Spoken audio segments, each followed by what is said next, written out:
Yo, I'm 24 Kay. I just jumped out the porch with Dirty Glove Bastard. Let's go. Smoking good dope out the bowl. Got a white bitch, be snorting the coke, dreadheaded. Alright, today we got 24 Kay jumping off the porch with us today. Yo, fuck going on. It's your boy 24 Kay. I just jumped out the porch with Dirty Glove Bastard. You dig? My boy's popping it.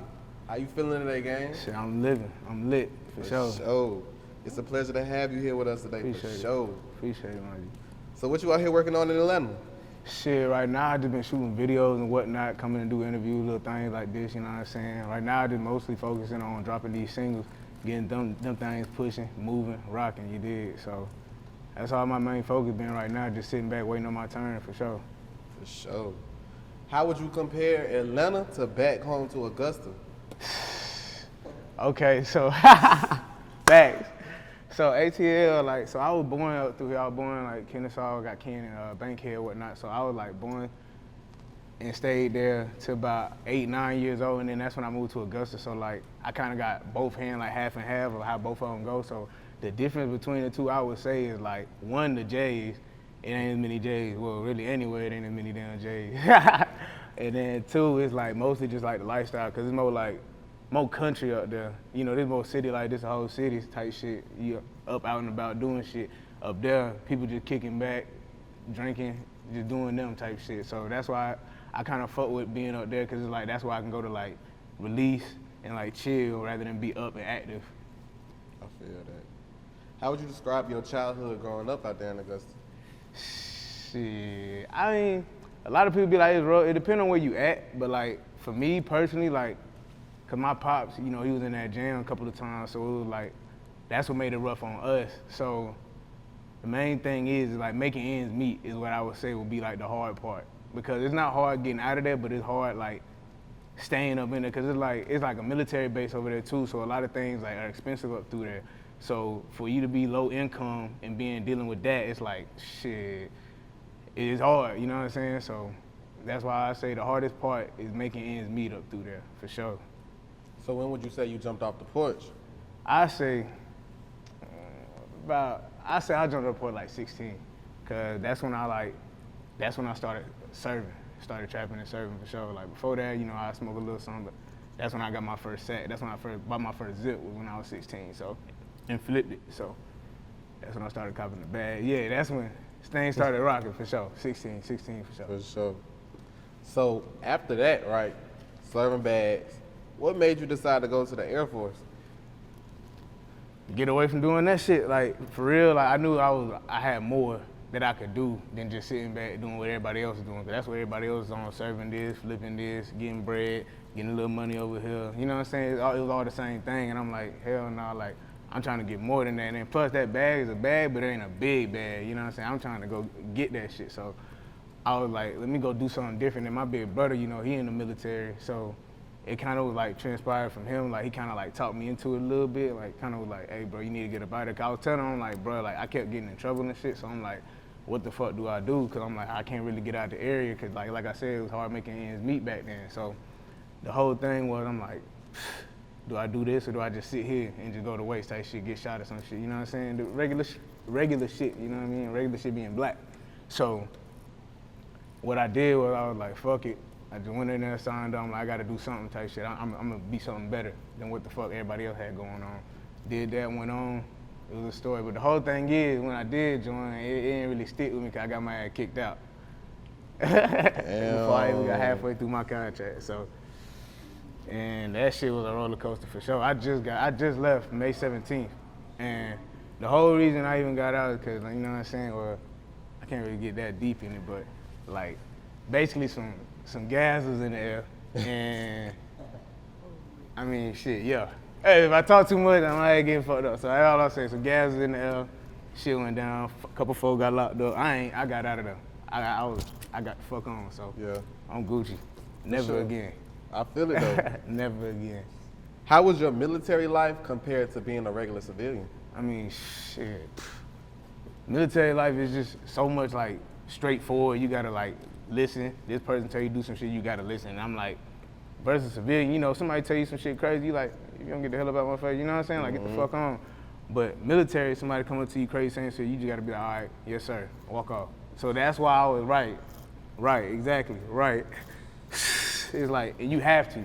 You gotta just deal with it. Ain't shit you can do about it. You just gotta bite the bullet and get the fuck on. You gotta listen. You gotta do everything they say. And I'm like, I'm not too kin of that, because like I was raised off of you do everything. Not do everything for yourself, but like you gotta have yourself before you have anybody else. And the fact that these folks all up in your face trying to tell you this shit, it's like, bruh, back up with that shit. Let me do me. I'm gonna get the shit done. Just let me do me. And they don't let you do you. Yeah. So that's the main problem I had, is especially like being a rapper and shit. I'm like, you know, I got a different personality than what they got. They want everybody to be the same, everybody to move the same, look the same, all that shit, and I wasn't really with that. So For sure.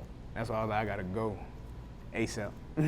Where were you stationed at? I was in Germany. Oh, I was okay. overseas for sure. That's yeah, a I was vibe. over there. Yeah, for sure. Germany live for sure. So what would you say is your biggest life lesson you learned growing up? Growing up, shit, really joining the military. That was my biggest lesson, was getting, because even though I hate that shit, and that shit, like, that shit is lame. Like, never again, like I said, but at the same time, it helped develop who the fuck I was. Yeah. It helped me, like, stand 10 toes harder than what I was before. So what would you say is the biggest obstacle you overcame so far in life? Biggest obstacle, I would say, shit, my pops was in that gym, because he was like the financial part. My mama ain't never worked. My mama ain't never like went to school or nothing. So she like, when he went in, it's like just stuck. Like, you know what I'm saying? So having to deal with him being gone and knowing that he was also, the reason he was locked up was like from some stuff he didn't even do. Like he was falsely accused. And so we having to deal with that. My mama, she don't even know how to get a job for it, because she ain't worked since like, shit, since my big brother 36. So she ain't worked since he was a baby. So it was like, she ain't know how to, like, you know what I'm saying? She don't know how to do that shit like that no more. So it was just hard having to see that going on. I was like, being so young and I can't do nothing, like nigga couldn't work, can't do shit. So you know what I'm saying? I just had to sit there and just watch it happen. Not being able to do anything, that's what I say hit the hardest for sure. I feel that. When would you say you started making music? I just started last year. I dropped my first track February 2020. What motivated you to start making music? Yeah, so I got this gang out there, and my boy Cam, my little brother Pedro and shit, and they rap, and then I got 2 producers, they were making beats and whatnot, and then I linked up with them when I went over there. They was already over there before I was, and when I linked up over there with them, like I seen them making music, and I always like wanted to make music, but I never had like, I didn't know what the studio was, I didn't know how to record, I didn't know how to do none of that shit. So when I linked up with them, they was over there rapping and shit all the time, playing beats and freestyling and shit. I'm like, shit, I'm finna get with these niggas. Cause I've been trying to do it, and then I'm like, this is how I've been trying to get down. Ain't nobody been trying to fuck with a nigga. So when I linked up with them, they was actually rocking with the niggas. I'm like, let's get it. And then they kind of like put me down. Niggas showed me how to record and shit, how to use it and all that shit. And then now it's just like, cakewalk. But I just remember like, just being around the energy is what made me want to like, I'm like, yeah, I can do that for sure. Just because like I see how they would do, like they would play one of their songs or something, and then a group of people just come up, yeah. I'm like, shit, I want to get that reaction too. I'm like, I can make a good ass song too, cause I was already rapping and shit beforehand before I ever started recording music. So it was like, I'm like, I can rap too. I just ain't never made a song, so I'm like, if I put this shit down, I want to get the reaction too. You know what I'm saying? So. I feel that. Who would you list as some of your musical influences? Shit, I got a lot on. I say Big Scar for sure. Lil Double O, Action Pack, thing. And then sometimes I like to get lyrical. I'll go Kendrick Lamar, J. Cole, Nas, Jay-Z. I even listen to Michael Jackson, Luther Vandross, Jamie Foxx. It's a whole list. It helps with my versatility, because the way I make my music is I'll hear another artist and hear what they doing, like their little sound, whatever it is they got going. I'll be like, okay, cool. Now how can I take that, twist it, and make it sound a different way and make it my own? So if it's like a certain sound they make, I'll try to take that sound and create my own sound out of their sound. But just using them as like an example to build my shit, so. When would you say you started taking music serious? I say around December for sure, because that was like the first project I actually like put money on, promoted, did all that shit. Like that's when my pocket started hurting with music. And that's when I was like, all right, nah, I got in too deep. So I was like, nah, I gotta keep going. I can't stop now type there. For sure. How would you describe your current thoughts on the rap game? Shit, I say it's just wild right now, just because like people just be blowing up off of anything. Like the lyrics don't even have to mean shit. Like they can say anything on that motherfucker and still go straight the fuck up. But then the problem with it is they fall straight the fuck off because they can't recreate something that's as good or better. You know what I'm saying? Like, let's see, like Coyle Ray. I mean, I'm not even dissing on her. Congrats to her fortune, all that. But it's like, she made, No More Parties. That went up. Everybody fucking with. But then that Rolling Loud. You seen that performance. The reason for that was because everybody was live off of that, but that was just something she just, you know what I'm saying, hopped in the studio and did one day, you know what I'm saying? That was just, cause when it come to creating music, it's like you never know what you're gonna do for real. So it was like, that was just one day, I know one day she just went in there, was just feeling it, and then bow, made a banger. And then now she can't like recreate that same type of energy, cause that was different vibes, different flow that she had on that specific day. So now it's like, damn, now she can't like, since she can't recreate that damn vibe, it's like now I see her struggling, and that's why soon, I say 6 months to a year, she'll be sliding off. I ain't gonna say, cause I ain't dissing nobody. I ain't saying she gonna fall off, but I know she gonna fall off a little bit, for sure, just because she can't recreate that sound at this moment. And now, if she stay in the studio, keep working, sky the limit. But as of right now, that's what she's struggling at. That's why that performance went that way. That's why the crowd was dead, because they were like, shit, we already heard no more parties, what else can she do? And she ain't showing what else she can do. Just get the gigging on her. What would you say is the biggest risk you took that paid off? Shit, smoking that gas to get out the military. Because I was like, shit, and that was the whole thing too. Like, I was already trying to get my way out of there with other shit, with medical shit, a whole bunch of other shit. But then I was like, bro, I gotta get out of here, cause I had dropped a project on live mixtapes, and I had like 300K plus streams on there. And I was like, if I'm doing that shit, and that was when rapping was just like a little side thing. I was just doing that shit like on the side, a little hobby type deal. And it was like, when that shit went up, I was like, okay, so that means I can actually do some shit. I can make some money off this shit if I actually tried. So I was like, fuck that, I'm gonna get out of here and go get this shit, go run for this shit, you feel me? Straight like that. What would you say is the biggest sacrifice you had to make for your career? Biggest sacrifice was leaving the military, because that was my job. That was how I made my bread, for sure. That was my main source of income. And I had to just simply say, you can either leave this and go chase this, but it's gonna be hard, or you can stay here and just bullshit with some shit you don't fuck with. Straight up. And I said, fuck the shit I don't fuck with, I wanna go chase what I want, you know what I'm saying? Cause I know what I want, I know what my goals are, I know my standards. So I'm finna go get that. That's real. How would you describe the music scene back home in Augusta? Lame. It ain't really like, cause everybody out there really trying to do the same shit. Everybody trying to, you know, be on the track shit or do this. Like, everybody on the same shit, and they really just like, I mean, don't nobody really be, and we had like one person come by there, I forgot dude's name. Buddy, what song that was? I think it was YK Travis, that's his name? Something like that, huh? Brother, he made that one song, I forgot the name, but basically we only had like one person blow up out of there for real, so it's like, I mean, it's not much inspiration through there for that. Just because, like I said, it's more like country and shit, more relaxed. So nobody really be popping, like nobody be here. It ain't really many clubs. The clubs don't be popping like that either. So you can't really get like good performances through there that can actually get your sound out there. So it ain't really like, it's not really a music city for sure. For sure. Would you say the artists are supportive of one another that's coming up? It depends on who you rock with. Like, people like who they like. They got favoritism for sure. So if they fuck with you, then they fuck with you. If they slightly don't fuck with you, they not fucking with you at all. So no matter if you send them a song every time, and no matter how hard that bitch hit, no matter if they actually even fuck with the song, they ain't even gonna repost it on. They just not gonna say nothing type shit just because they envious type shit. Niggas get real envious. Straight up. What state or city would you say is supporting you the most right now? State or city? Shit. I got a couple of them that supporting me heavy. I say, I know Dallas rocking with me for sure. Dallas rocking with me. And then Germany rocking with me for sure too. Like, I kinda like popped hella shit out there right before I left.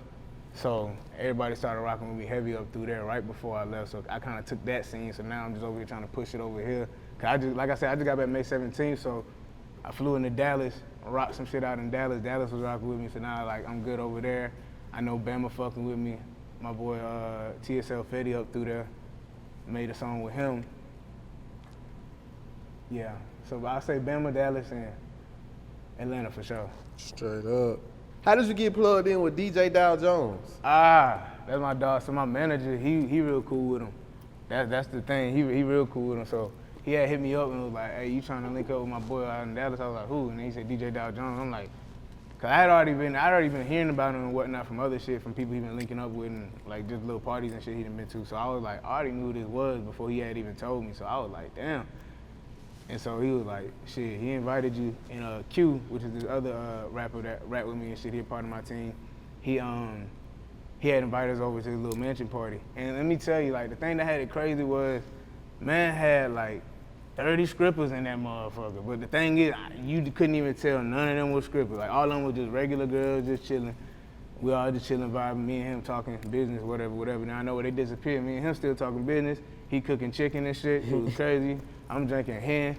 We just chopping it up. And then out of nowhere, them 30 bitches I was just talking about that disappeared, I was thinking, I'm like, where the fuck did they go? 5 minutes later, they all show back up, titties out, ass out, just throwing that motherfucker. I'm like, what the fuck just happened? And I'm like, I guess this that real rapper shit for real. That was my first taste of some real rapper shit for real. Cause I was like, I guess that's how the scripts get down. Cause I wasn't hip to that for sure. They disappeared and came back. They had a stripper pole they built in that bitch and everything. I was like, where the fuck that come from? They hard. It started going fed, but it was live for sure. That's hard. That's hard as hell. What were your first thoughts when you found out you were trending? Shit. I was like, nah, that shit fake. I thought it was just like, cause like, you know how people be like, whenever like some big shit like that happen or something, even just like some stepping stones, some milestones, they be like, that shit kind of like, it cool. But then they actually look at it and then be like, wait, nah, for real? And then like, they started realizing like, nah, this is some real shit. Cause at first, like, I mean, yeah, no, I'm trending. And then like, hold on, no, I'm trending. And then you look at it, see the numbers and all that shit, and you like, damn, bro. So me, I was like, bro, I'm trending. And then for me, so the first time I trended, I had trended on Spinrilla with that song that I had made with Fetty. And when I trended, I was like, damn. And it was up there next to like Dirt, Boosie, it was a few names, Future, it was a few names right in between all that. And I'm like, damn, them like mainstream ass nigga, I'm just this new ass, underground ass dude. This is when I was first starting off too. That's why I was like, damn, for sure. So then, like I said, when I started trending again with that project that I said got 300K, that motherfucker had my ass like, I was like, bro, what the fuck going on? You feel me? Like, this is some shit, cause I record all my shit on my own in my room and shit. So that's why I'm like, how the fuck am I trending for some shit I just did where I sleep at? Like, you know what I'm saying? People be going to big studios doing all that. I'm like, I did that shit just sitting down in my room. Straight up. Talk to us about your new single, Wok Talk. Wok. That shit, so it featured Action Pack on there. He been in this motherfucker too. I had seen an interview on here. That's all like, damn, that's crazy. Now I'm coming on this bit right after his shit, months later. But made that motherfucker. I've been listening to bruh since like, I wanna say early 2020. And my manager, he was just like, shit, name some of the rappers you trying to make a song with. I was like, shit. Gave him a little list. And he was like, shit, I think I fuck with like how you in action with sound. So I was like, I bet. So he was like, send him an open. He sent it over to him. Hit me up like a couple days later, sent it back to me. I got it back and I was like, damn, I got a song with this nigga? Like, I was just bumping this nigga, I was bumping Rank, all that shit, V8, all that shit. I always was like thumping his shit over there in Germany. And then I came back over here and made a song with him. I'm like, damn, so I'm really rocking now. I gotta get this shit moving. Especially like if I just made a song with bro, I'm like, bro, I've been listening to this nigga. This is a up-ass nigga. Like, he been on his shit type shit is what I'm saying. Straight up. On me, and then that's why I'm just like, damn, now I got it. Yeah, okay. Fuck what y'all talking about. For real. So are there plans for an upcoming project? Hell yeah, so December is when I'm dropping, that's when I'm dropping like my big project. Right now I'm just dropping singles. I got a single coming out in a couple days featuring my boy Camo No Flaw. Shout out to Memphis. Got that song dropping in, what's today? About 3 days. Got that dropping in 3 days, and then I got 2 more singles dropping after that, and then my project dropping in December on the 20th. For sure. Are you signed at the moment? Nah, all indie. Sure. So how do you like being a part of elite management? Shit, live as hell. Just hit me up on some crazy, cause like I said before that, nigga, I was just trying to find some shit, DMing random ass like rappers and shit, trying to hope they'll see this shit on some shit, and then when I got with them, man, dawg, I started going, like that's when I started going up, that's when I started getting the trending shit and all that shit. He just be hitting me up on some, hey, you wanna make a song with this person? I'm like, damn, how you know that? Yeah, nigga, like it just be on some, like I said with Action. Like he just said, all right, bet we're gonna work on Action. I'm sitting in there like, this nigga for real? And then he sent me this shit, I'm like, damn, this nigga's for real. Like, he get shit done for sure. They get shit done for sure. For sure. So that's why I'm rocking with them the long way. What would you say is the biggest challenge that comes along with being an independent artist? Biggest challenge, I say, being indie is like the fact that you gotta do everything indie. Like you ain't got nothing else like with you, like pushing that. Besides, like your little management team. Like I said, I just got me and my manager, and then the other person that he managed himself with the other rapper. So it's like, with it just being us, it's like shit. We do everything on our own. We spend our money, our everything. We ain't got no label giving us the bread to get the feature or the bread to fly here. Like all that's coming straight out of pocket. So I say the hardest part is getting that bread. And then like I said, I just left my primary source of income. So you know what I'm saying? So it just made it even harder that I got to travel and shit and do all this shit. And you know what I'm saying? So the hardest part is that for sure, for sure. So what else are you working on? Right now, I got videos, just trying to get my visuals up. Cause right now I got hella songs and only like 4 videos. So Yeah. trying to get my visuals up, my performances up, and booking shows and shit. Just little shit just to get people to see me and shit. Any last words and shout outs? Shit, shout out my boy Q, shout out my management team, shout out Dolph, shout out everybody at the crib, shout out Lives in Alabama, shout out my Duke, shout out my pop, shout out my brother, shout out them folks in the can, shout out my boss Kobe. I fuck with all y'all know it's love the long way, for sure. All right, 24 Kay, we appreciate having you today, gang. For sure, glad to be here, man. For sure. Let's go. Smoking good dope out the bowl. Got a white bitch, she be snorting the coke. Dreadheaded hitters, they ready to go. If you think it's